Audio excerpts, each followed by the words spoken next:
और देखिए एक बड़ी खबर है। अब रूस यूक्रेन युद्ध से रूसी ठिकाने पर यूक्रेनी सेना का कब्जा। आर्टिलरी की मदद से यूक्रेनी सेना कामयाब। हमले के दौरान रूसी सैनिकों का सरेंडर।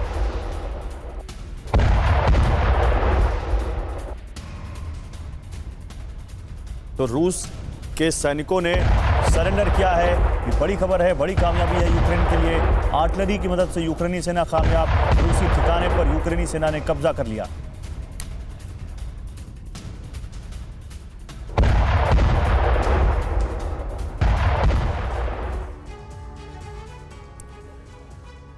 तो यूक्रेन ने रूस के 6 हथियार गोदाम तबाह कर दिए। हजारों टन बारूद नष्ट हो गया और इसी बारूद में जलकर खाक हो गई कई सरमत मिसाइलें जो रूसी राष्ट्रपति व्लादिमीर पुतिन का अभिमान है। दावा है कि 20 सितंबर की रात हुए हमलों में रूस का सरमत मिसाइल बेस तबाह हो गया। जंग शुरू होने के बाद यह रूस का सबसे बड़ा नुकसान माना जा रहा है, लेकिन यह महज शुरुआत है। आने वाले दिनों में यूक्रेन रूस में और भी कई बड़े टारगेट्स तबाह करने वाला है।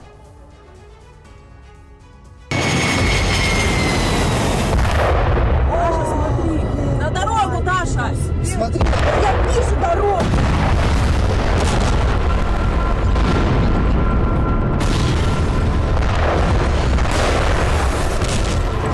सुबह हो चुकी, धमाके हुए कई घंटे बीत चुके, लेकिन तबाही का ये गुबार अब भी आसमान में मौजूद है।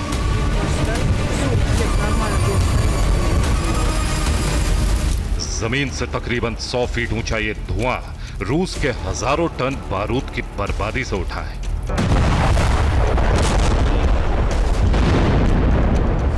रूस के हथियार गोदामों में हुई तबाही के बाद जो रिपोर्ट सामने आई उसने सभी को हैरान कर दिया है। हैरानी इसलिए क्योंकि युद्ध शुरू होने के बाद से रूस को एक रात में कभी इतना बड़ा नुकसान नहीं हुआ।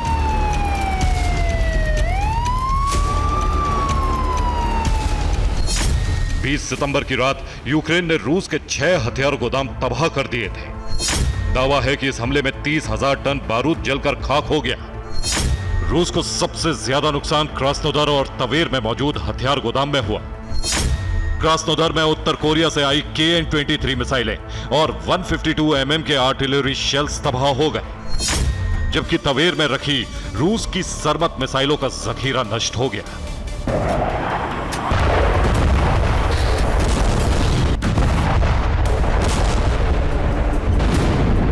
ये तवेर में धमाके की तस्वीरें। दावा है कि यह रूस की सबसे शक्तिशाली मिसाइल सरमत इंटरकॉन्टिनेंटल बैलिस्टिक मिसाइल का बेस था। यहां सरमत मिसाइलों का एक बहुत बड़ा जखीरा मौजूद था।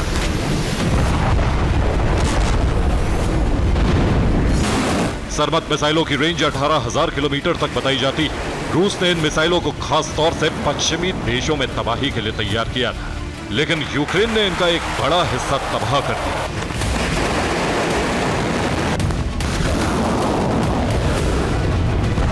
धमाके के बाद आई सैटेलाइट तस्वीरें बता रही हैं कि रूस का नुकसान आंकलन से कहीं ज्यादा बड़ा है। ये तवेर में मौजूद हथियार डिपो की सैटेलाइट तस्वीरें। धमाके के बाद हथियार डिपो के हर कोने से धुआं उठता नजर आ रहा है। सैटेलाइट तस्वीरों में नजर आ रही है हथियार डिपो की नई विंग, जिसे 2018 में ही रूस ने तैयार किया था। जिन इमारतों पर क्रॉस का साइन है वो सभी अब तबाह हो चुकी।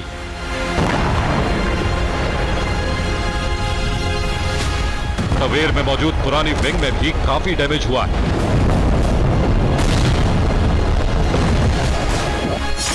दरअसल तवेर में मौजूद हथियार डिपो में 2 विंग थी। नई और पुरानी विंग में से नई विंग 80% तबाह हो चुकी। नई विंग की 23 इमारतें तबाह हो गई। वहीं पुरानी विंग का 70% हिस्सा बर्बाद हो चुका है। वहीं पुराने विंग की 17 इमारतें राख बन चुकी हैं।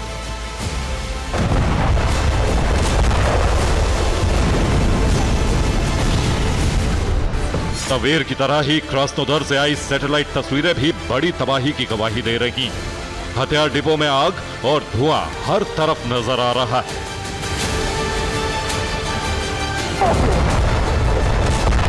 यूक्रेन का हमला कितना बड़ा था, इसका अंदाजा ब्रिटेन रक्षा मंत्रालय की एक रिपोर्ट से लगाया जा सकता है। ब्रिटेन का दावा है कि तवेर में हुए विस्फोट की तीव्रता रिएक्टर पैमाने पर 2.7 दर्ज की गई, जो एक हल्के भूकंप के बराबर थी। आग ने 6 किलोमीटर के इलाके को घेरे में ले लिया।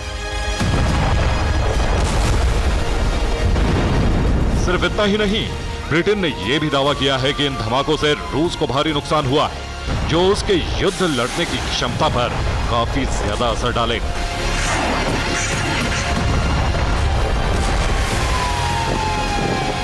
इधर यूक्रेन ने इन हमलों की जिम्मेदारी लेते हुए बयान जारी किया। यूक्रेनी यूएवी यूनिट और दूसरे सुरक्षा बलों की मदद से हमला सफल रहा। हमारी जानकारी के मुताबिक क्रास्नोदर में 2000 टन बारूद उतारा गया था, जिसमें उत्तर कोरिया से आए हथियार भी शामिल थे। रूस के प्रमुख सैन्य ठिकानों को निशाना बनाने का काम अब भी जारी है। यूक्रेन ने रूस के खिलाफ बड़ा मोर्चा खोल दिया। हथियार गोदामों में तबाही के 24 घंटे बाद यूक्रेन ने रूसी एयरबेस को भी टारगेट करना शुरू कर दिया।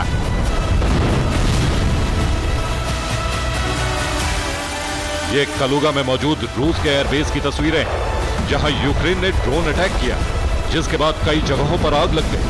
रूस के इस एयरबेस में उसके Tu-22 बॉम्बर मौजूद हैं।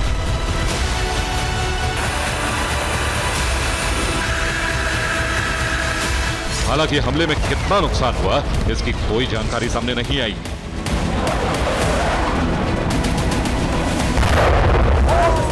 रूस पर सफल हमलों से यूक्रेन के इरादे बुलंद। उसने नाटो देशों से फाइटर जेट्स जल्द से जल्द भेजने का दबाव बनाना शुरू कर दिया।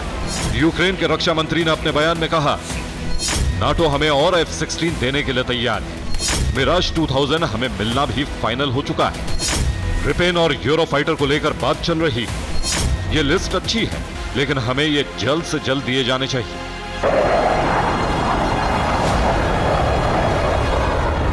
यूक्रेन ने बीते 48 घंटे में जंग को पूरी तरह से पलट कर रख दिया है और उसके इरादों से साफ है कि आने वाले वक्त में रूस पर इससे भी बड़े हमले देखने को मिल सकते हैं।